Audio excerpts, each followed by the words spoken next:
Warning. The opinions expressed in this content are those of the host and its guests.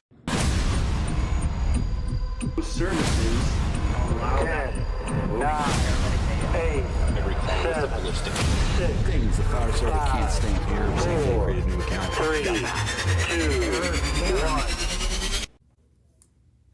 What's up, guys, and welcome to Tales from the Tailboard podcast. I'm your host, Isaac Pote, and I'm a volunteer firefighter of 5 years and an EMT basic of 4 years, currently certifying for my advanced EMT licensure. Here, we have honest conversations about the job and what follows us home. This isn't about hot takes or highlight reels. It's about understanding the mindset behind the uniform. Today, I'm joined by Dr. Peter Antevy, a pediatric emergency medicine physician, EMS medical director, and the mind behind Handtevy. Dr. Antevy has spent his career in the intersection of pediatrics, emergency medicine, and pre-hospital care, working both in level 1 pediatric trauma centers and directly alongside fire and EMS agencies across the country. We're going to talk about his path into medicine, why pediatric care in EMS matters so much, and how Handtevy is changing the way providers make decisions when the pressure is highest. Dr. Antevy, welcome to the show. Tell the listeners a little bit about yourself, please. Isaac, thank you so much for reaching out to me and for having me on the show. I always say when I see great people doing great things, I'll always say yes. A little bit about me is that I started where you are. And I started with an idea, started with a passion for this thing called healthcare. For whatever reason, I knew ever since I was a little kid that I wanted to go into pediatrics. I don't know why, but when I got into pediatrics, I found myself going to the ER, and I always wanted to be in the ER or the ICU. And I quickly learned about myself that I loved being under that type of pressure, and I just kept following my path. That in LA, I ended up working in ground EMS just because I loved that too, and I ended up being on the helicopter. Had no idea I was going to do EMS, but I just found myself liking to be around people who were in the pre-hospital setting. Found myself going to Pittsburgh, and for those of you who don't know who are listening, Pittsburgh is like the Mecca for EMS, right? It's Dr.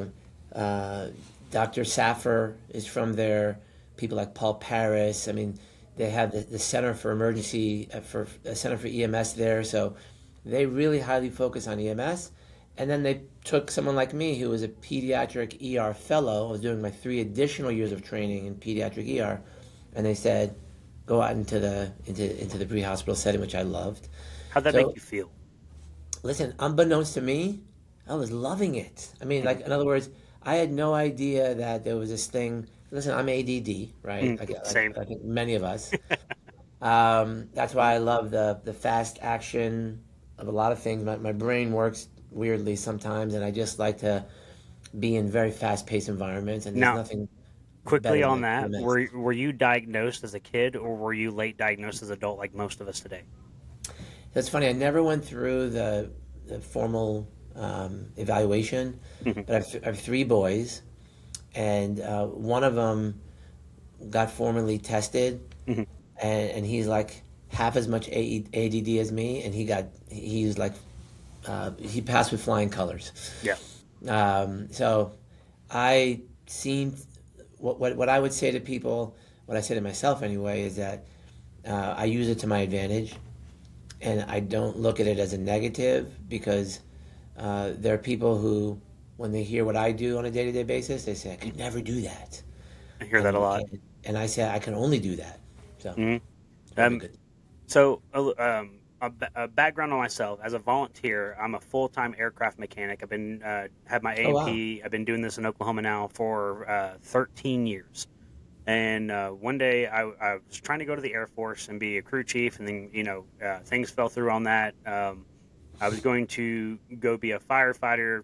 That fell through as far as the Air Force part of it goes. And long story short, I heard about volunteering at 25 years old, and I didn't know anything about volunteering, didn't know it was a thing. So I called up a Wausau Fire Department here in my local town. We don't do volunteers, but you might call Limestone and give them a call. So I did, hung around them for a week or two, filled out the application. Like 2 months later, they gave me a call. Hey, you ready to be a firefighter? Went up, did the interview, got on, had my first house fire in a month, and I fell in love with it. Fast forward about a year and a half, I said, if I really want to make something of this career, I need to get my EMT so I can better help out my patients. Because 90% of this is EMS calls. So I go get my EMT. 2 weeks into class, I went, I love this. This is, you talk about pathophysiology, anatomy, and I'm just like, whoa. And that's just the basics. And I'm just like, I love this a lot. Got on the truck, started running calls, and here I am. And I get to talk to people like you who are well and above beyond me, which I am much, much grateful for, because trust me, I could not do what you do. Let me ask you a question. Which you like better, the fire or the EMS, or both? Both. So I love fire, but if I had to choose one and somebody's like, only choose one, it would be fire. And I know people are going to go, aw, but No. that's what I fell into first. Like, I got the fire bug when I first hit it. I just knew that I could provide more with EMS. And I don't want to lie to you, and I don't want to sit there and be like, oh, it's EMS. I love EMS, but fire was my first love. So Let me tell you, Isaac, I've been doing EMS now for 16 years, fire and EMS, because I work only in fire departments. And I've come to the conclusion that taking two jobs that are very different and putting them together and expecting everybody to like them both equally and be good at both equally is a pipe dream. Never going to happen, right? absolutely. So what ends up happening, and I don't know how your department is, but in my departments, there's a lot of space to go, right? You can go into the engine, and you can do that, or you can stay what we call them rescues on the ambulance. You can go to the rescue, and then if you like it so much, you become a lieutenant, and then you can become an EMS captain, which is in the fly car, and they get paid the same level as a captain, right? And there are people who just love one versus the other. My expectation as a medical director is that you do the basics very, very well, specifically cardiac arrest. Be nice to people. Don't be an asshole. And we put a lot of time and effort onto the EMS side, but trust me, I'm not blind to the fact that fighting fires is freaking fun. Did you get to do it? Of course. Yeah. Yeah. When I ride and there's a fire, like there's a whole nother type of energy. I'm useless there, except if there's patients. But have you fought fire before? Like, were you ever behind the hose doing anything like that? No. I don't think that they'll let me ever do that.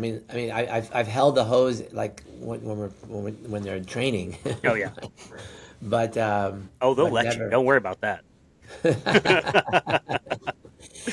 So yeah, I have zero qualifications to put I out didn't a fire. either. I didn't Okay. either. 1 month into it, and we were getting asked. My deputy chief's daughter was on the department, and she way more experienced, like multiple years. And I was suited up, ready to go, and I was that like typical probationary firefighter who was like wagging his tail like a dog, like I'm just ready to go. Like everybody else is like not, and there's not that we weren't professional by any means, but it's just like you could tell the difference between like me and them. That's just how I'll put it. Yeah. And I walked up to him. I was like, "Hey, I know you're stressed out." I said, "But I'm here if you need me. I'm ready to go." He said, "Poteet, go sit down." I said, "Okay, fine." So I go sit down on my helmet, get ready, and then I hear, "Poteet, yes sir." He's like, "Get behind Misty on that attack line. You're gonna make entry." What? So I think if that is the solidification of my career, or like my volunteer career, that just made me go, I love this, and I cannot believe that I get to do both EMS and fire at the same time. Like, I don't know. Like, I'm glad it's combined. There's a lot of good for both systems being combined, but I've also interviewed people where they say that separation needs to exist, because you can't have a paramedic on the ambulance wishing that he was on a fire. You're pulling attention away from your patient.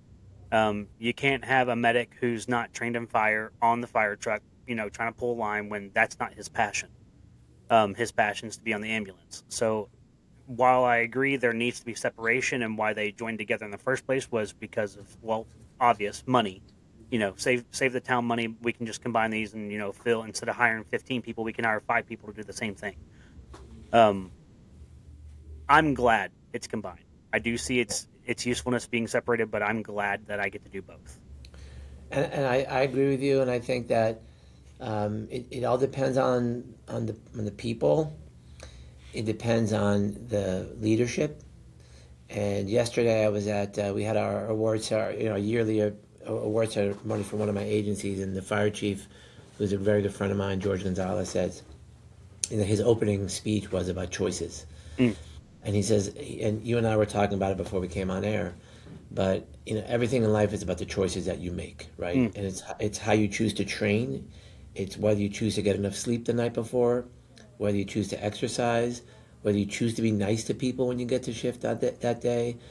And I think life in general is about choices, and there are some people who choose to kind of lean more heavily one way or the other, and that's up to them. But the best can do both because they choose to be best at both. And the job satisfaction here in South Florida, and again, I don't know how it is, Oklahoma, but because the pay is so good, the pension, the bennies, we're going to 24/72s now. The call volumes, and especially in some areas, are better than others, but the job satisfaction is so freaking good here. And I think we've proven that. And if you look at my outcomes, I put them on LinkedIn, my cardiac arrest outcomes. I mean, you could have great people who love their job because they have great leadership, the EMS chiefs, the fire chief, and so forth, and great training, and you have great outcomes. So I think there is a perfect world out there. Not saying that we're perfect, but where I've seen this industry, especially in South Florida, come to, when the right people are there, and then you could hire the right people. The people we hire now, Isaac, they're the cream of the crop because everybody wants to work at these agencies. Oh yeah. And so we can say, oh, you're amazing, ex-military, or someone who has 10 years experience, or someone who's great at customer service, or someone who's wicked smart. And you got these people coming in, and our agencies are just getting so much better every single year. I just want that to happen for the rest of the country too, where a lot of people, quite frankly, are struggling because of the pay and that type of thing. I will say, you mentioned something that, having people that are good at both. And I got to say, I work on a good group of guys. I volunteer for a company called Skytook Fire out of Skytook, Oklahoma. And, I had brought up that conversation I had with Craig on an earlier episode about the separation of each and why it's important to separate it because, if you're not capable of separating, you're either harming your patient or you're not a good enough firefighter because you want to be in the ambulance, whatever the case may be. And Alum goes, 4 out of 5 people were like, I can separate. I can do this job. And that just gave me hope in just my station alone, that I have people that are there because they want to be there, not because that, they think they're forced to be on the ambulance 90% of the time. They love being there and they love doing it. Now, do I agree that every single person must have a paramedic's license in order to be hireable, qualified for a fire department? No. I think that's honestly a waste, and they do it. And there's a lot more to it. That's a whole other different conversation. But I do not believe that everybody needs to be a paramedic. And I guess some paramedics' complaints are, well, it puts more work on me as the paramedic when I don't have another paramedic with me. I get that. I do. Yeah, well, I think that there are ways of creating the system, because when you look at it from another angle, which is if 60% of the calls you go on are BLS calls, the analogy I would give is, would you take a surgeon and put them in an urgent care to sew up lacerations? You wouldn't do that. No. Right? Because that's not where that skill set belongs. So why are we sending ALS providers to a patient who has a BLS problem? And, so we in one of my agencies further north from here, where we slowly starting to change, because in South Florida in general, we're dual trained. Everyone's ALS, all ALS all the time. And compared to a system like Seattle, right, which has mainly BLS providers, and they have like, I don't know, the number I used to hear was only 70 paramedics for all of Seattle, all of Medic One, because they would just rendezvous with the BLS vehicles, and there's definitely some middle ground there that works.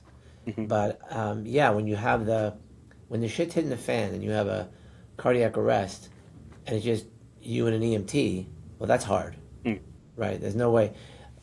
Whereas, so on those calls, I have 7 plus 1. So I have 7, 3 plus 4, right? 3 on the ambulance, 4 on the engine, and I have 1 coming with a fly car, the EMS captain. That's 8 people, right?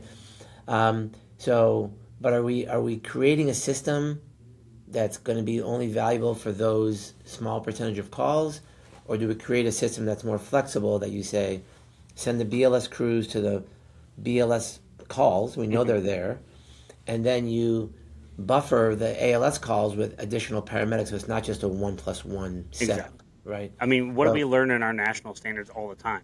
It's one of the pearls for passing the national registry is, can you call for ALS backup? Right. We're not always going to have ALS backup. So that's why they say assess your situation, do a primary assessment, scene size up. Do you call for ALS backup or not? Right. So, Right. I mean, I think we need to be competent providers and understand, but, some people could say, well, grandma that had the toe pain turned into a cardiac arrest. Okay, but that's not what the dispatch came out as. Grandma had toe pain, so that's why we went out to her. We can't help the fact that she went into cardiac arrest when we arrived on scene. Right. And Isaac, there's a lot of data on that. You could look at every determinant, if you're using something like MPDS, ProQA, you could look at every determinant and you could say, okay, out of this batch of determinants, there are, let's say, 6 or 7 of them that usually will fall out, that will become ALS calls. Okay, well, so you take those and you move them out of that BLS bucket, right? And then you have to work on your folks, the call takers, to say, hey, we're going to get you really good at asking these questions and making sure that we get through so we actually can get these right. The problem becomes, in a lot of places, they want to dispatch the medics so quickly that they're dispatching without even knowing what the determinants are, right? Because everyone wants to make that 8-minute mark, right? So I don't think the systems are being used as well as they should be used across this country. But if the system was used correctly, you could develop a system that gets the right people to the right place and have as few fallouts as possible. And then as an agency, you would follow that. You would do CQA, you would do QA and QI on it to figure out, what am I doing wrong, or do I have to change things? But anyway, this is like system development here. Oh yeah, this is why you're here, so I can learn from you. So I mean, this is so a broader aspect of why this podcast exists is that way you can, if you want to teach me something, feel free. This is exactly why I do it. So it's called Tales from the Tailboard because I think of it as we're in the apparatus bay. We're right after a call, we're sitting around the tailboard of the apparatus, and we're all telling tales. I did this, I did that. Okay, cool. Those are great stories, but how can we use them to teach the youth? How can we use them to teach the next generation? So, therefore, birth Tales from the Tailboard, because when I'm asking, say, me and you were at that tailboard, I'm saying, hey, Dr. Antevy, I need your help. Can you explain to me what I did wrong on this call? And you start going off on it. Great. Now I want you to tell the whole world that while we're having this conversation online. So not just me is only learning from that call. A wider audience base is also learning from that call. I love that. I love that, and I think that in today's age with social media, when done right, and I love the long form, by the way. I'm not a big fan of the 30-second soundbite, to be quite honest with you. I can listen to a 3-hour podcast all day long. Oh, same. Joe Rogan all day. Yeah. Rogan, that's where you need to go. You need to go to Rogan. Yeah, right. Yeah, yeah. Maybe one day. But yeah, I mean, like just like when you can learn about someone, find out what makes them tick. Maybe you could be inspired to go in one direction or the other. But I would agree with you 100% that doing these types of things, and then also I would also recommend for people to get out to conferences that matter, that have the thing that you're looking for. It could be fire, you're going to go to FDIC. It could be medical, you're going to go to EMS World. If you're a big research person in EMS or you love the medicine, you go to NAEMSP. Oh, I'm going to, for sure. Yeah. So and then all of a sudden you're sitting at the bar, and you're having the tales from the tailboard right at the bar, and you're blown away, right? Yeah. I just wish there was a way that if I say I met you and I didn't know who you were, which, by the way, to preface, I was on a clinical call with EMSA here in Oklahoma, in the Tulsa area, not the OKC area. And I was doing my clinicals, and on the ambulance there is the Handtevy app. I'm like, what is this? And they said, so I don't know too much about it because I didn't have access to it. You have to have certain credential logins to even access it. But the way it was explained to me was, so this is a fast communication device for pediatric dosages. I'm like, what do you mean? I said, so if you have a pediatric patient and there's so many weight in kilograms, it's going to give you a list of meds of everything you need right then and there, the pushes, the doses, titrates, everything. And I went, that's freaking amazing. How cool is it that you have this technology on the tip of your hands that it's like, hey, I don't have to mentally fuck myself, pardon my language. Yeah, it's right there. Somebody has already done the math for me, and all I have to do is put in the information. Yeah. Yeah. So. Well, Isaac, I appreciate that. It makes me, it makes me feel a little bit better when people say that to me, because I made a tenfold medication error in 2005 that I'll never forgive myself for. I made another big error in 2007 that I think cost the life of a little girl. So trust me, I appreciate you saying that, because maybe someone's not going to make the same mistakes I have made in my career. I've been doing this for 26 years. And I have made mistakes, and I never want to start a company. I'm not driven by money. My dad was an upholsterer. My mom was a travel agent. Your dad was an upholsterer? So was mine. My grandfather was an upholsterer. We had Potte's upholstery shop. My dad learned how to do upholstery from him. And then I'm not very good at it, but I know what hog ring pliers are, putting in the cushions for old car seats and stuff. So I learned how to do a lot, and how to do the beading for boat seats, those kinds of things, and the diamond patterns. I learned a lot from my dad. That's pretty cool. I wish I would have learned more. And I from what I know, I'm probably going to eventually do more and more and more with it. You're the first person I ever met whose dad was an upholsterer. So thank you. Well, I can tell you how many sofas I stripped. And Saturday morning I would say, "Please don't wake me up." He'd be like, "Peter, get up." He never did it for a career. He did it as a side job, but it wasn't like what he did every day for his job. He was a Vietnam War vet, 169th Engineering Bravo Company, built bridges and barges and blew them up afterwards. All that good stuff, heavy machinery. And then he went into, he worked on aircraft, which got me excited to do an aircraft and stuff. But we were rednecks growing up. My dad, we had an old car that he had. It was a 1984 Toyota Supra, hatchback Celica. And it had 20,000 miles, original miles on it. And it was wrecked on the left side, had a new door and everything like that on it, but it had been sitting for years in our yard. And one day I went to go get my K through 12 certificate, ended up not being able to do that because of the time frame. I was in Job Corps at the time. I dropped out of high school and went to Job Corps and was going to pursue my degree that way, but they said you'd have to take a whole new trade, and I didn't want to do that. I was taking culinary at the time. That's what I wanted to do when I was 16, 17 years old. Stupid. You didn't know, I had no idea what I was doing. But they said, you have to take a whole new trade. And I was like, I don't want to do that. And they said, what can I do? They said, take your GED. I was like, okay, cool. Took it, passed it first try, 62% top of the state for a freshman. And I was like, woo, I'm smart. At least I thought I was. And he said, hey, for graduating, he goes, I'm going to give you that car out there. He goes, one condition. He goes, you have to make it run. And he goes, I'll tell you what you need.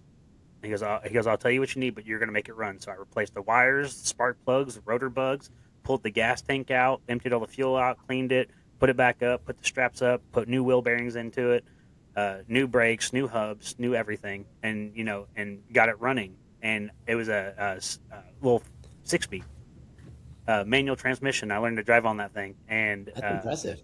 Let me tell fast forward, and I got myself into a little trouble when I was 18 years old. Went and got a loan, and couldn't pay it off. And he said, well, I guess you're about to learn a hard lesson. I said, what's that? And he goes, you're going to have to sell your car to pay that loan off.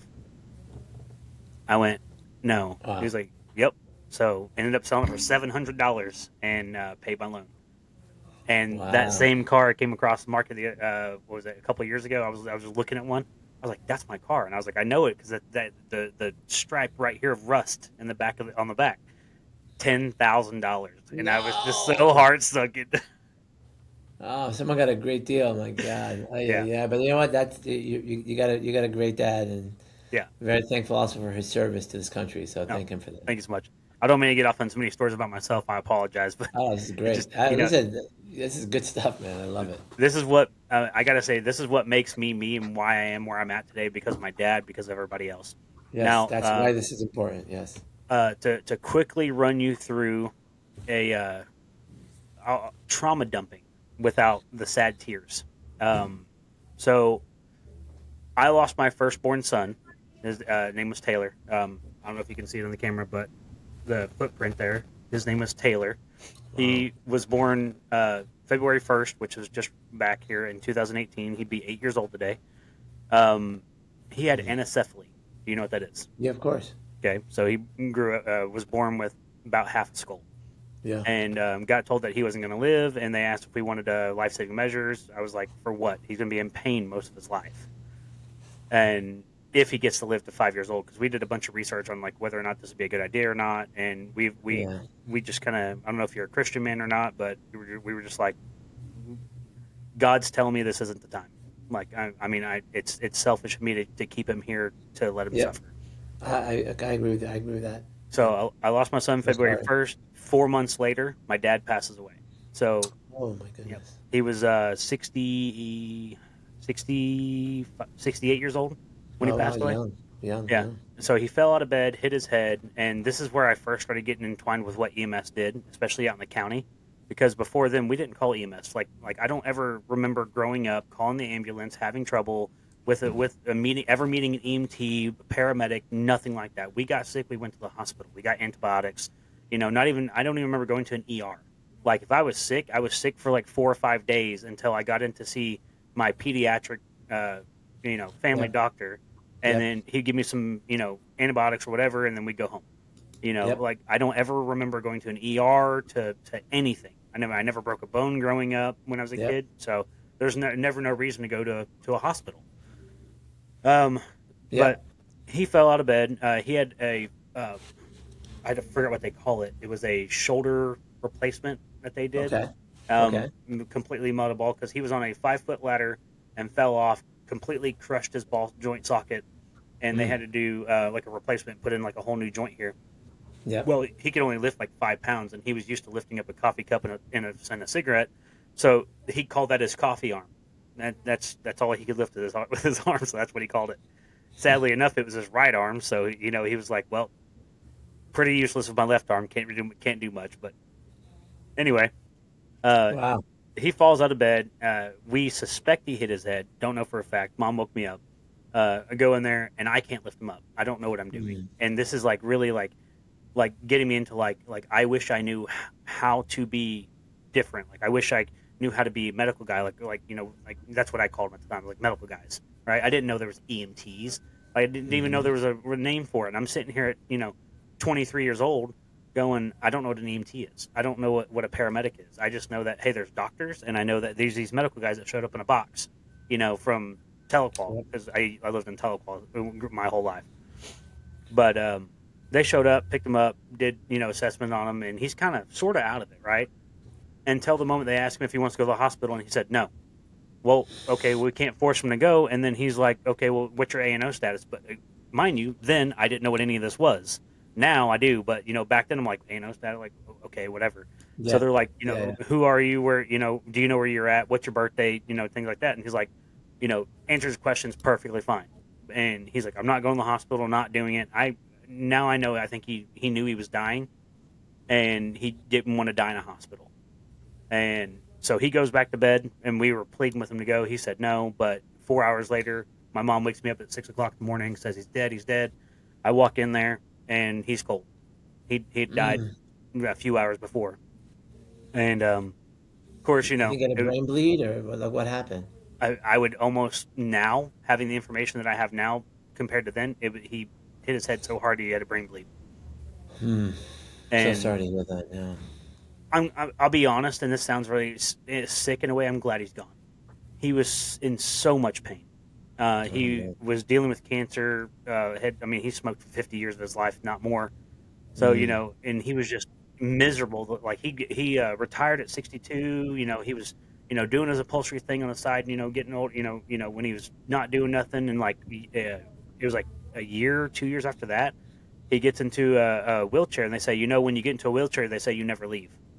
And sure enough, he gets in that wheelchair, gets dependent in it, the little electric scooters, gets dependent on it. He doesn't, basically forgets how to walk. And then before then, he's like, I hate Walmart. I can't stand to walk in a large place like that because I just can't breathe. COPD, exacerbation, all the other stuff, right? Man. So he passes away 4 months after my son. I'm going into this like mental rage of like, fuck my life, because I lost, Imagine. I lost my son. 4 months later, lost my dad. That was 2018. In 2020 of March, my brother committed suicide. He Jesus. not the first time he tried. This is like probably the fourth or fifth time he tried. This time was successful because there was nobody there to save him. And one of the neighbors found him the next morning. We had like this like radio tower in a cabin out in the woods we had, that wasn't where I lived at, but it was out by the lake. We had like a lake cabin, and you think, oh wow, like no, it was like a shitty cabin that we kind of just enjoyed being there. It was just there, basically a trailer that was modified to be a house. But anyway, they found him, we buried him, and then what was it, like a year later, like I become an EMT in 21, and in 2023, I believe, or no, sorry, December of 22. I got a call that my mom died, and I was working on December 31st. I was working an event at a gymnastics event. I was the standby medical for my fire department. They asked the fire department if somebody could be there. I was like, hey, I'll do it. So I went there and was on standby for the whole wrestling tournament, gymnastics, whatever. And I get a phone call, saying mom had passed, and I was like, one of those things like, hey, let me know when you're not busy, and I could tell it was serious, and I was like, just tell me. I was like, it is what it is. Just tell me. So they tell me, and of course I'm like, at this point, I lost my brother, my dad, my son, and I'm kind of just getting like, not burnt out in a sense, but more like numb to pain, and it just didn't care anymore. Like, and then my ex-wife, she's like, you're very heartless. I'm like, no, I've just seen too much. And for 5 years, you think like, and I'm not saying I've seen too much to the point where like I don't love medicine anymore, because I absolutely love it. I'm just saying, like, compared to what I didn't see 5 years ago to what I've seen now, like, it has humbled me so much to just not be so panicky when something's happening. Like, she looks at it and she's like, oh my God. And I'm just kind of like, mm-hmm. She's like, why do you have no feeling? I'm like, it's not that I don't have feeling. It's just, there's a lot worse out there. There's a lot worse. Gives you a whole nother perspective. That's for damn sure. You're telling her like, hey, this is nothing. Like, this guy who got his finger cut off is nothing. Like, have you seen brain splattered on the wall? Because that's bigger. And that'll definitely change. Yeah. And again, I'm not sure that's that's all good, right? In other words, meaning that there's probably ways that all of us need to kind of mitigate that issue. Yeah. Mental health for sure. Yeah. Because you become more quiet and nothing phases you, but like you also got to make sure that you're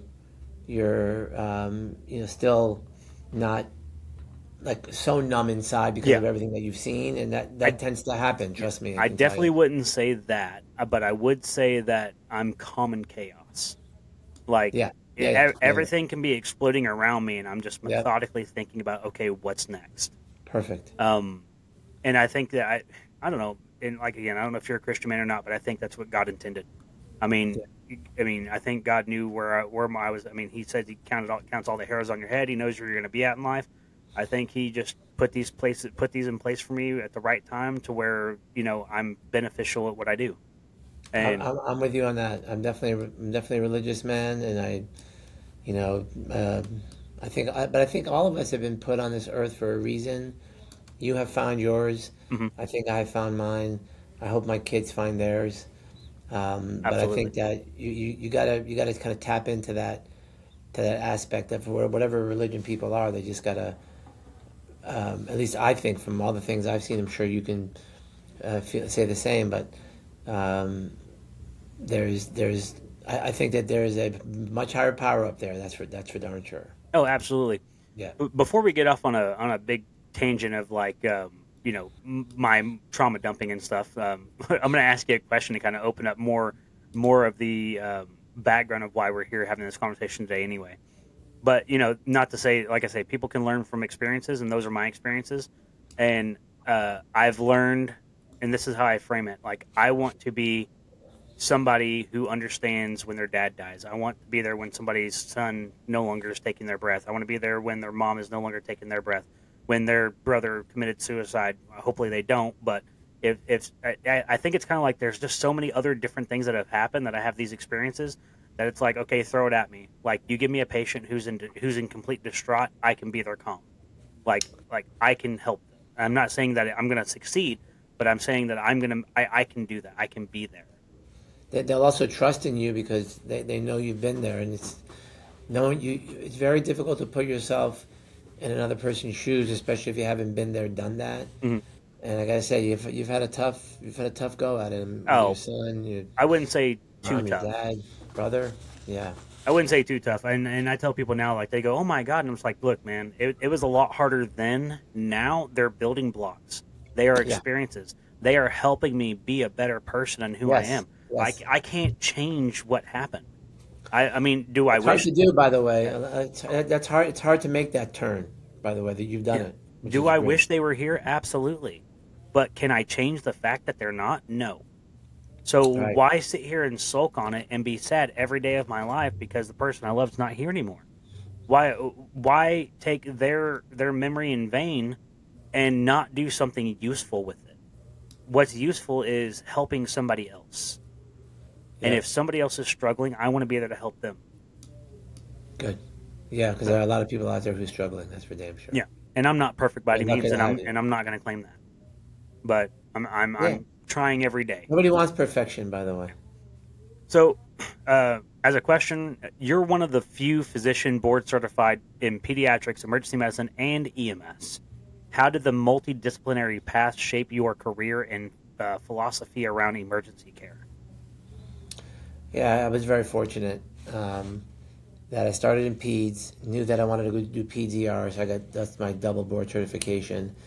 And then it took me a while to realize, because, and still till today, by the way, it happens, where when you're in a hospital setting, you're basically told and programmed that when those paramedics come through the door, they're just lifting people off the ground and bringing them to us. Like, they have zero knowledge of what we do in EMS. So I said, hey, listen, I mean, they in 2005, I said, I'm just going to start going to the firehouses, ask the chiefs if they need my help, because, I used to train a lot of people in Pittsburgh and LA, and they said, sure, come on. They said, we're not going to pay anything. I'm like, I don't want to get paid. I want them to Just get better want the care. experience, yeah. Yeah, and I wanted them to give better care, and did that for years, right? And then one day, one of the chiefs, who then became my fire chief, she's since retired, she told someone to tell me to interview for the job, and I'm like, I can't interview as a medical director. I have zero adult ER experience. There was no board certification back then of EMS. Anyway, I interviewed, and what I didn't recognize is that I had been in EMS for years without even knowing it. But, here and there, 1 month here, 1 month there. And that was the best thing that ever happened to me. That was the day that changed my life, because I would never have said that I'm qualified to go work as an EMS medical director. They're the ones who said, we want you to come work with us. Mm-hmm. And then after that, the board certification came. It's become a big specialty in the House of Medicine. And now that I see both sides, I recognize very, very strongly, and even my hospital colleagues, they still never come around to understanding this. Mm-hmm. But there's much more to gain by performing well in EMS for your patients than in the hospital, specifically with the stuff that we care about: stroke, cardiac arrest, pediatrics, trauma. Mm-hmm. Now we're doing some. I mean, if you look at my protocol set, it's insane what we do. Mm-hmm. Whole blood, plasma, TXA, double sequential, esmolol. Like we do stuff that's in. We do that here for paramedics. I mean, it's insane Right. that on the advanced scope that I can intubate people. I'm like, wait, what? You know, I have the ability to IO and IV and to do different stuff as an advanced and not a paramedic. I'm like, okay, like that scares me to be able to have so much power, and It's pretty cool. yeah, it's cool, but it's definitely humbling to go that you have these abilities. Well, that's if you take that responsibility with a lot of responsibility. It's what am I trying to say? It's a high responsibility, Mm-hmm. and people who understand that, they act like it and they train like it, and those choices that they made when they wake up in the morning. Remember that. I personally think that everyone's looking for their next TikTok moment of like, oh, I saved this person, but like the real work happens when nobody's looking. Talk about imposter syndrome for a second. Yeah. Oh, I mean, my God. I mean, I experience that, still do sometimes, right? Because listen, just like you're growing all the time, and I'm the same way. Like I find myself trying to be at the tip of the spear. When you're tip of the spear, you often don't have all the same experience or the know-how. I'll give you a perfect example is I'm working closely with John Holcomb, who's like he's the guy's a legend in the trauma world, right? But he saw what we were doing in Palm Beach County. He flew down here a few times to help us, and then he said, "Hey guys, there's this thing we've been working on for the last 18 years called plasma for traumatic brain injury." And so here I am. I'm sitting in these meetings, and I'm not a trauma surgeon. I'm not a neuro critical care doc. I've never personally given plasma myself. So all of a sudden, there's total imposter syndrome here. But you do the work. You go in front of the computer. You research all the things, all the papers that have been from the initial rat, the trial on rats, and then in pigs, and then in humans, and you talk to the blood bankers. You learn everything that you can. You have to do the work. Got to do the work. And then finally, you got to publish. So everything we do, we publish a lot now. Well, think about like the first chapter in the MS book, and any level you do. What do they talk about in the very first chapter? The white papers. Why do they exist? Yeah. That's why. Because you're supposed to look at them. You're supposed to understand what's happening in science-based medicine. Right. And then again, you have to be able to filter out what's good science versus junk science. And I've been bitten by that too, by the way. I'm glad you brought that up. I'm really glad you brought up the when people want to tout science-based medicine. Okay, yeah, junk science or good science. Yes. And I can tell you that I'm deep into it now, and I can tell you that you could very easily see how people could make their work try like they what do they call it, putting lipstick on a pig. Right? Because these people put so much time and effort. Imagine doing a 3-year study, right? And then only to find out that maybe the results don't look so good, which means that you're not going to publish your paper, which means that all the time and money and effort and all the people you convinced to do it with you, So what? So there's two choices. You could either throw it away and say, I fucked up, it's no good, or you could put lipstick on it and say, hey, look what I have here. And there's a lot of science out there today like integrity. Integrity is all I can say, and I want to know the difference. Like if I worked on something and even if I wasted your money, I'm sorry that I wasted your money. I'm really grateful that you had the wherewithal to trust me to think that I could get this done. I on the whiteboard it looked great, but in reality when it was done it wasn't. Right. Well, but that's happening everywhere. Look at the American Heart Association PALS guidelines 2020 comes out. with a significant change from 10 breaths per minute, or one breath every 6 seconds in kids for cardiac arrest, to 2 to 3. So that they went from 10 breaths per minute to 20 to 30 breaths per minute, doubling and tripling based on a 47 patient observational trial, not a randomized controlled trial, done by the same people who are at the elite level of PALS, AHA. So they took 3 years to do the study. It was garbage. The outcomes, should never have changed the national guidelines, but they did. And I do think there's a big lack of integrity. Listen, I'm not telling you anything I haven't told them to their face. I published it. Sure. I wrote letters publicly to them. I was so upset. I've done videos. I've done Handtevy minutes. I've done it all. And here's the interesting part. The only people who come to me, because nobody publicly will say, "Oh, I agree with Antevy," but they'll come to me during conferences and they'll whisper in my ear. They'll say, "Hey, totally agree with what you're saying." I'm like, "Well, why don't you fight back?" Well, nobody wants to kick up the dirt. They're afraid. But their kids dying, right? They're afraid of whatever, their career. They're getting a stipend. They're medical director. They're in a committee meeting. Who gives a shit, right? But there's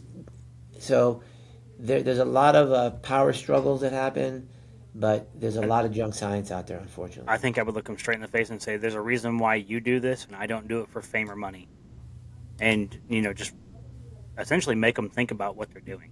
Now, would it help? Probably not. But yeah, but you know what I tell? But Isaac, I tell my kids. I said there's sheep, and then there's shepherds, right? Or some people have said there's sheep and then there's goats, because goats can kind of fend for themselves. Sheep can't, right? Sheep, they need to be led. And if you happen to be a sheep and you're in this big committee meeting, maybe you have some imposter syndrome. What am I doing here? And then they go for a vote and they say, who votes to change from 10 breaths per minute to 20 to 30 breaths per minute? And you see all the lineup of all the legendary researchers, and no one's afraid to speak truth to power, right? That's a choice people make, let me tell you. But when you're on that committee and they fly you up and they put you up at the Hilton and they feed you dinner and you go to they give you a boat ride at sunset, listen, you see it in politics, you see it everywhere. So there's understanding that there's not good science out there, yes. Also understanding that you, me, the person who's listening who just became a paramedic yesterday, needs to be part of the solution. And whether you start a podcast, whether you go to the NAMSP meeting where they have a research day where they teach you the basics of research, they talk to you about what project you may want to start, and then they help you. They give you a whole team, and all you got to do is put the idea out. They give you researchers, statisticians, EPCR folks who can help you grab the data, and then they work with you for 8 months, and they say in 8 months from now you're going to have a project. Oh wow! And so what I'm trying to say is, if people have a problem with something, don't just go on TikTok and say, "I hate them. They suck," or go out there, even if it's a very, very, very, very, very tiny little project. Do something to start saying, I want to learn more. I want to challenge what's out there right now. Because if we don't challenge what's going on every day, and listen, if people follow me on LinkedIn, I put up yesterday and today. Yesterday I put up something that in Finland, for people who have a PE, they give them a thrombolytic, and they basically, through a medication in the vein, they in EMS, they're saving lives. Should that be something we do here? Pelvic binders. I put up something today. The NAMSP says, by the way, don't go start buying those pelvic binders because they're not all that you think that they are. Yeah. So good for them. They're challenging the status quo. It's going to piss off some people, but then someone's going to have to go and do another paper and another research study. That's what science is all about. If you're in healthcare, you are a scientist. You have to be a scientist. But unless you want to be a sheep. So there's something we were talking about earlier about, the 75 hard and Andrew Yes. Miller, right? So he says, and this is what I think is a huge problem in some cases. You can make a study say anything you want if you have enough money. Bingo. Because the people paying millions of dollars for the study aren't going to pay for the study if it doesn't match their lines of data. So they're going to say, I'm paying you money. I want it to say what I want it to say. Bingo. Yeah. Well, listen, that's why I've had a policy. I will never, I could research Handtevy all day long and look how great Handtevy, I refuse to do that. 0 papers that have looked at Handtevy have my name on it. None. Right? Mm-hmm. We've also taken 0 money from anybody. No backers, no financial, nothing. 0, 0, 0. That's why no one can mess with me, because I have, I'm clean. There's nobody giving me money for anything. Mm-hmm. And our company sells a product. Yes, it does. But that's the hard work, sweat, blood, and tears that we put into it. But no one has my ear to say, hey, Pete, I'm giving you cash. You got to go out there and tell everybody you really like this thing. No, I don't. That's true. And I didn't know that you didn't do that. I mean, I haven't had any reason to think that, but the simple fact that you said that, and you're a very trustworthy and trustable person, which is why we're having this conversation today. But because of that, it makes me respect you much, much more. Thank you. Yeah, I want to get into the Handtevy app in itself as well, what motivated you to create it. There's a specific question here, but before we ask that question, you had mentioned earlier, and I don't mean to hit a sore spot by any means, but you said that, was it the app that made the errors? No.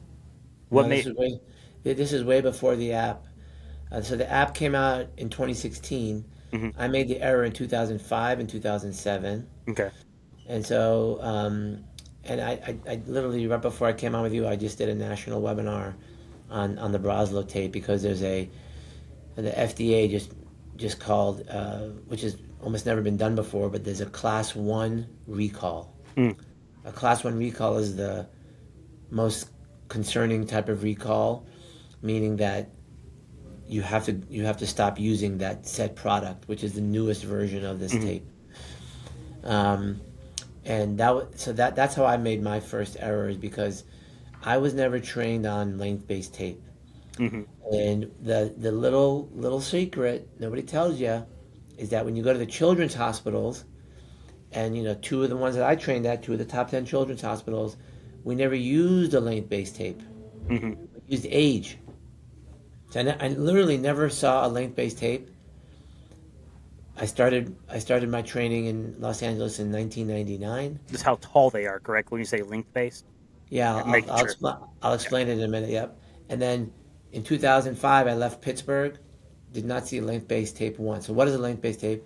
There's a gentleman, legend, Dr. Jim Broslow, who was a family practice doctor back in the 80s in Michigan. Mm-hmm. He closed up his practice, maybe it was too cold, and he moved to Hickory, North Carolina, a little town. If you look at it on a map, it's not near any big city. Mm-hmm. Opens up his private office, and he was doing some moonlighting shifts in the emergency department. Remember, he's family practice. When you're family practice, you do adult and pediatrics, you do everything. Mm-hmm. In the ER, he was now seeing more critically ill people, and then one day, a lady runs into the ER with her child, floppy, not doing well. Mm-hmm. And here's Dr. Broslow, has no idea what to do, because there was no mechanism yet. So he goes through a very long process, research, and he even says, it was I was never a researcher, but I realized I'm so passionate about changing this, I'm going to do the research. So he goes out there and he realizes that when you measure a child, take a tape measure to a child, mm-hmm. it turns out that an average length of a child, let's say they're 4 feet, you could say their ideal body weight. So the height of a child and the weight of a child correlate in a very linear fashion, mm-hmm. right? So if you wanted to work at a circus and you said that guy's 5 feet tall and they look pretty lean, whatever, they're probably this many pounds. Mm. And so his wife goes out, literally buys, not buys, but cuts a piece of leather, a long leather strip. And he writes this all in an article. It's really cool. And they ended up making all the markings on the leather. And on the markings, they put, okay, for that marking, you're probably 10 kilos. And, it was all in kilograms. And for this marking, you're probably 15 kilos, etc. And that was the beginning of this thing called the Broslow tape. So length equals weight. Done. Good. The thing that they did next, which I think is the part that I don't agree with, because I think that length-based tape is needed. Like that thing of, this kid is this long, you need, okay, fine. They ended up taking and putting on that tape, wherever the kid's feet landed, a box, and they squeezed a lot of medications on the front and on the back. So there's like, let's say 40 or so medications, 20 on the front, 20 on the back. And they were only as milligrams and micrograms. They didn't tell you the volume, because the only way to get the volume from a milligram dose is to do a math equation. Yeah. You have to know the concentration of what you have. Anyway, they didn't have that.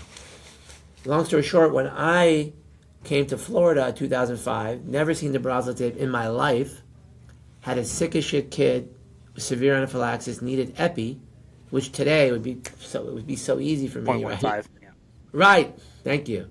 Back then, the nurse comes rushing out with the Broslow tape. I'm like, what the hell is that? And she's like, I said, I need epi 1-to-1. She points it to me. She says, here, 1-to-1. I said, yeah, 1-to-1. I didn't realize it was under the section called resuscitation, and it had ET in parentheses next to it. So you have 1 to 10,000. No. 1 to 1,000. So it turns out that if you can't get an IV or an IO to give 1 to 10,000, you can give it through the ET tube as 1 to 1,000 at a tenfold higher dose. Ooh. I didn't know that. So now you gave 10 times as much. I gave 2.1 ml instead of 0.21 ml. I didn't know that happened until the mother says, why is my kid's heart rate, the blood pressure is blowing up, she's crying. Don't ask. That girl didn't die, thank God. But I will tell you that I knew right then and there I was screwed. I said, I don't know, I've never seen this thing before. I just made a massive overdose. And then there were more cases for me after that where I needed to give a girl a norepinephrine drip. I didn't know how to give it. Nobody knew how to give it. And we ended up waiting until she got the drug. She was already up in the ICU. And so I delayed giving care. That girl died 2 days later. Oh, no. I take full responsibility for that. So when you say to me, like, there's a lot of pain here, let me tell you, that I don't forgive myself for.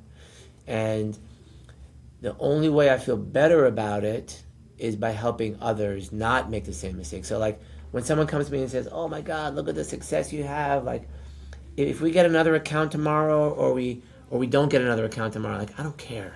But what means a lot to me is when someone says, I was on a case, kid was seizing, everyone's panicking. We got there, we were cool, calm, collected.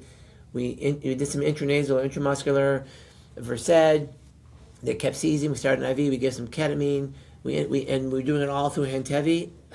Like that is never going to fix what I fucked up on, but it's slowly healing me, right? Slowly. You're saying surely. Because of the mistakes bred Handtevy, and That is right. you were saying basically it's kind of like where I felt helpless because of my issues. You were like, never again. Never again. Never again. Never again. Never. And trust me.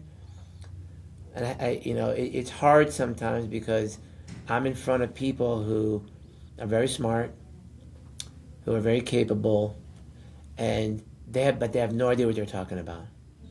And now I have to come and try to convince them, but a lot of times they think they're smarter than everybody else. Case in point, I was I'm not going to name the hospital, but I was invited to go watch a mock code. I was on vacation up in the Northeast. Someone knew that I was there. They invited me into this hospital. I said, I'll come. I said, I don't want to be involved. I just want to support, I wanted to support my friend who was doing sim. He's a sim doctor. She's an expert at sim. So literally, I'm standing on the wall, plain clothes. People are looking at me like, "Why? Who is this guy? Why is he here?" Two paramedics who work in the ER recognize me, and I'm like, "Listen, Just don't say anything. I'm just watching. And there are all these doctors from a very, very, very good institution. Like if I said the institution, it's worldwide known. Yeah. And I watched this 3 pediatric codes. They're totally fucked. The worst fucking codes I've ever seen. Why? Because the doctor knew that he needed to RSI the kid and said, okay, let's get ketamine and rock. And the nurse is like, the nurse looks around, she's like, how much? And he's like, not sure, right? So then the nurse starts going and trying to figure things out. Anyway, the nurse never gives the drugs. But she comes up to the bedside and she says, ketamine and rock, like faked it. Like an as if. So then the doctor says, okay, now we're going to intubate the patient, the whole thing. And this went on, 1 case, 2 cases, 3 cases. And in the debrief afterwards, nobody said anything about the fact that she didn't know the dose, she didn't drop the drug, she never gave the drug, and the person who was doing the debrief didn't mention it because it was embarrassing. They just brushed it under the rug, and yay, you guys are so good. You guys, what? Yeah. That was the worst thing I've ever seen, to be quite honest. You turn around, you're like, here, try this again and use this. Yeah, you know what? I bit my tongue. I did call her afterwards, and I said, listen, I gave her my honest opinion after the fact, for sure. But this is what happens. You go tomorrow to a hospital, and you actually say, okay, 5-year-old anaphylaxis, go, right? Watch what they do, right? Even if you put a mannequin there. Okay, and now if someone says, okay, epi, Benadryl, Salmeterol, albuterol. Okay, give it. Go ahead, give that. Watch them flail and struggle, and then you say, okay, now they need an epi drip. Okay, go ahead. How about some push? Let's start with some push pressor. Let's do that. Let's give them a normal saline bolus. There's nobody on earth who can do that without knowing what they're doing and having a system that works. That system today doesn't work, and but now Isaac, that I have a company and I'm a vendor. I got to be very careful. So you'll never see any posts of mine about my company. I won't ever talk about how everyone should be using Handtevy. I don't do any of that. I will. I'll tell everybody, like, hey, you should be using this. I appreciate you, but when it comes from me, at the end of the day, I should not be twisting someone's arm to actually know what they're doing during resuscitation, whether you're a paramedic, a nurse, or a doctor. But these things take time, and I'm here for the long haul. I'm still young, knock on wood. I'm still healthy, and at the end of the day, if I'm 6 feet under, and people are still using the things that we've developed, then that would be great. But Rome wasn't built in a day, as they say. Absolutely. And it's podcasts like this. It's a webinar I just did before you. It's my travel to Seattle, Alaska, the Bahamas, you name it. I've been there. But you know what? I got to give him credit. Dr. Barrazo did the same thing. That guy was maniacal about the fact that he knew that if he wanted to change hearts and minds, he went out and he visited people. And I've taken a page from his book. May he rest in peace. He's recently passed, but I never want to downplay the fact that the what him and Bob Luton did, and the decades and decades of work that they put into it. We've just taken, we're standing on the shoulders of giants. We've taken what they've created and we've evolved it. Just like you don't use a phone book anymore, do you? Right. But I remember them. Right. The phone book didn't fail. It just never evolved. Exactly. So we have to continue to evolve. Tomorrow AI is going to, maybe you're going to have an AI version of me on a podcast in 10 years from now. I don't know. But you have to evolve into what today requires from you, and you have to have a vision into what tomorrow is going to bring. And it's mind-boggling that you have a piece of paper with static doses on it that now has errors on it, therefore the recall from the FDA. But did it take them that long to realize that you shouldn't have dosing on a tape when you have a supercomputer here, you have iPads everywhere? It's very interesting to see how medicine, how slow healthcare is to turn the corner and change and evolve in many different facets. But it's we're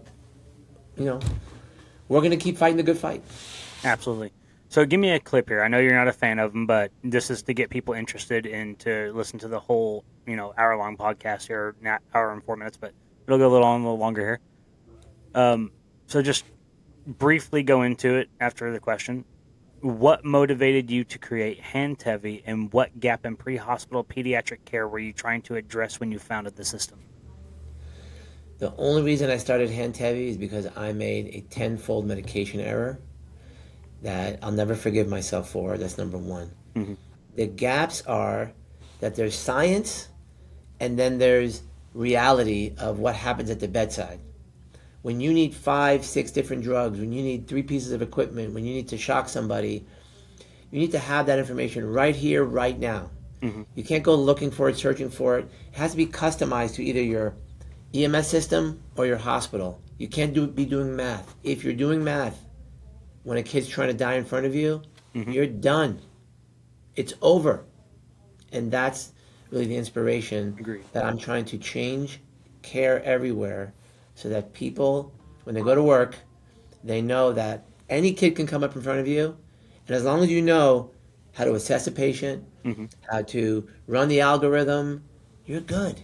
Like, we got you. That's what I'm doing that for. So can you walk us through the evolution of Handtevy, from the concept, the sophisticated platform, what it is today, especially the dosaging, the checklist, the integration features? Yeah, it started off with my hand. I used to teach people 5 ages, 1, 3, 5, 7, and 9. And the weights in kilograms were 10, 15, 20, 25, and 30. Once you remembered that, and I have the weight in kilograms, let's say a 1-year-old is 10 kilos, the decimal point goes over one place, 1 ml.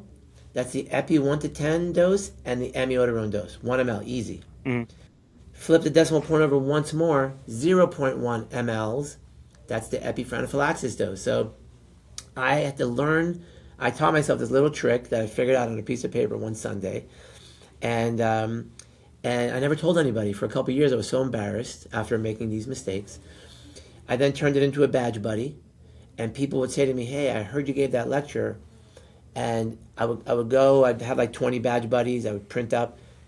People would take them. I printed 100 up, gone. 200, gone. People were taking stacks of them. And so what's everyone want this all for? It turns out everyone had the same problem I did. To go fast forward, that card only had like 8 drugs on it.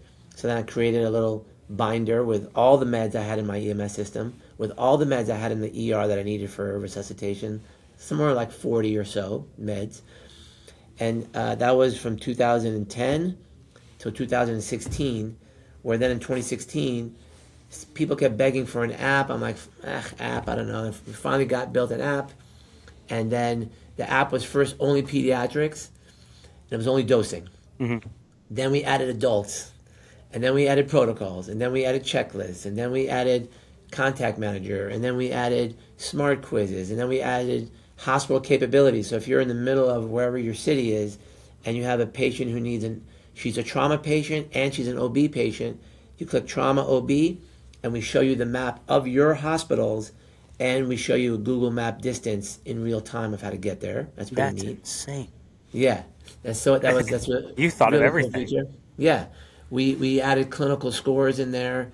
We added something called WallCom. So you're at the wall of the hospital. You were standing on the wall, and they're like, "Hey, Isaac, you can just sit there for the next 30 minutes. I'm not even gonna look you in the eyes." So the medic would even have to call the battalion chief or the EMS captain, and they don't want to do that. So we have a button on the phone now. It says WallCom. Boom. You smash it. Timer starts. You smash another button that says Notify Admin. And who does it notify? It sends a text to the hospital administrator, the EMS administration, and now you're inside a social chat. It opens up a chat with all those people all at one time. And so like last night, it's like 11 o'clock at night. I'm on with my medic, my EMS chief, the hospital admin, and within literally like 5 or 6 texts, the admin comes on and says, "Don't worry, we got to room 5 will be open in just a few minutes. Thanks for whatever." And the medic is like, "Awesome," Perfect. So just like Awesome. just things like that we've tried to do. We're now adding in medication scanning. So you're in the back of the truck. You think you pulled out midazolam 5-in-1, but it's really 1-in-1, whatever, because you carry both. Now we have it so that you could just flash the vial right in front of the app as literally as the thing is open, and it'll give you like a green check mark, verified. If you have the wrong drug or the wrong concentration, it notifies you. Amazing. So all these things are just, but remember, they have to be wicked fast, and it cannot interfere with your day to day. So Training. No, but also if the app takes you 17 clicks to get to that spot, you will never use it ever. So we've configured our app to be faster than anything that there are other people trying to like figure out what we do, but they can't figure out why, because they've never been in the back of an ambulance, they've never been in a code room, and these are software people who think that but without doing what you and I do and the people who are listening do, the last thing you want is an application that takes more time to get to the right spot. Then if it doesn't serve you, the app doesn't serve you, it's over. And you have one chance at it. Agreed. And so we have our heart and soul on this thing, and it's been a wonderful. We have 55 people here at the company now. It's pretty crazy, and they're all focused on one mission, which is, great care for people who are, dying. Basically, they're seizing, they're dying, they're unconscious. That's the space we live in. I love it. Yeah. So I think you touched on this, and if you have, just slightly brush back over it. You serve as the medical director for multiple fire, rescue, and EMS agencies. How does that operational perspective feed back into the development of the clinical tools like Handtevy? It's all about it. They're the one and the same, right? So when I'm out on the streets with my folks, I hear the feedback. We had a call recently where it was the most amazing call. We had a guy who was stung. He's a gardener, and he was dressed up like they cover themselves, but he hit a hornet's nest, and they attacked his neck, and 10 of them got, like 10 or so. He goes into severe anaphylaxis, goes into cardiac arrest. I show up on scene with my EMS captain. So the guy's already in the back of the unit. They already got a humeral IO in, and like the shit's hitting the fan, right? And make a long story short, I'm dumping in a bunch of epi, and I say, "Where's the life flow?" Which is, I don't know if you guys use a life flow for blood. It's a rapid infuser, which we don't use for fluids. I'm like, "Bring me the life flow," and I have my EMS captain squeeze in 700 cc's of the normal saline bag, literally within like a minute and a half, something crazy like that. And all the epi I gave him did not wake him up. He needed me to fill the tank back up.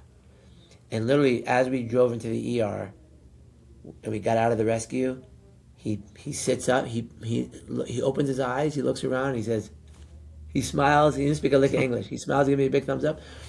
So it's the kind of thing where, like, when you don't understand the speed of what happens in the back of that truck, you don't understand the speed that's happening or the calm that you need during cardiac arrest. It all relates back to how I think about Handtevy. So I'm about to be on another meeting, right? I gotta jump here in a minute. But we're about How much time do we have? Yeah, no. It's the top of the hour, but it's okay if I'm a few minutes late. But the reason I'm saying that is because every ounce of my energy in a new build goes into what it means for them in the field, because that's where it matters most. It has to. All right. Well, just as a quick closeout, let's do 5 rapid fire questions. These are just no bullshit answers. No need to go in linked on. Just first thing that pops on the top of your head. First medical book or mentor that shaped your professional journey. That would be Rick Saladino, Pittsburgh. The guy took a chance on me, and we've been friends ever since. And he's just been a true. He's a PDR doc who just took a chance on me. Yeah. Great. Well, I'm glad he did. One feature of Handtevy you wish every first responder fully understood. CPR assist. CPR assist. It'll change your life on. It'll change every code you run, and it'll save more lives. Pediatric emergency care, biggest myth versus reality. Kids are just little adults. Basically, you should think of a 2-year-old like a 62-year-old. Mm-hmm. If you think they're different, if you think they're different, you're screwed in EMS. Favorite aspect of EMS medical directing and the toughest part. My favorite aspect are the people. The people are the most wonderful, smartest, practical, pragmatic, giving, caring, family-oriented people I've ever met. And I mean, I just feel like I found my home in EMS because of the people. Good. And what was the other part of that? What's the toughest part?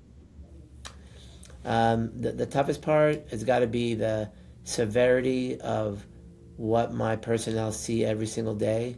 And I know that how hard it is on them. And I just wish that there was some fix for that, but we're working on that. But, I do feel for them. It's what I call micro trauma. It's not easy. All right. So quick outro. Dr. Antevy, I really appreciate you taking the time to come on and share your perspective, not just as a physician, but as someone who genuinely understands the reality of EMS and pre-hospital medicine. To everyone listening, thank you for spending your time with us today. And if you got value out of this conversation, make sure you follow, share it with your crew, and keep the discussions going in your departments and stations. And remember, the world is dangerous. Be safe out there. And if you're not, I'll see you soon. Thanks, Isaac. Thank you. That was awesome. Dispatch, medic 1, show medic 1 en route.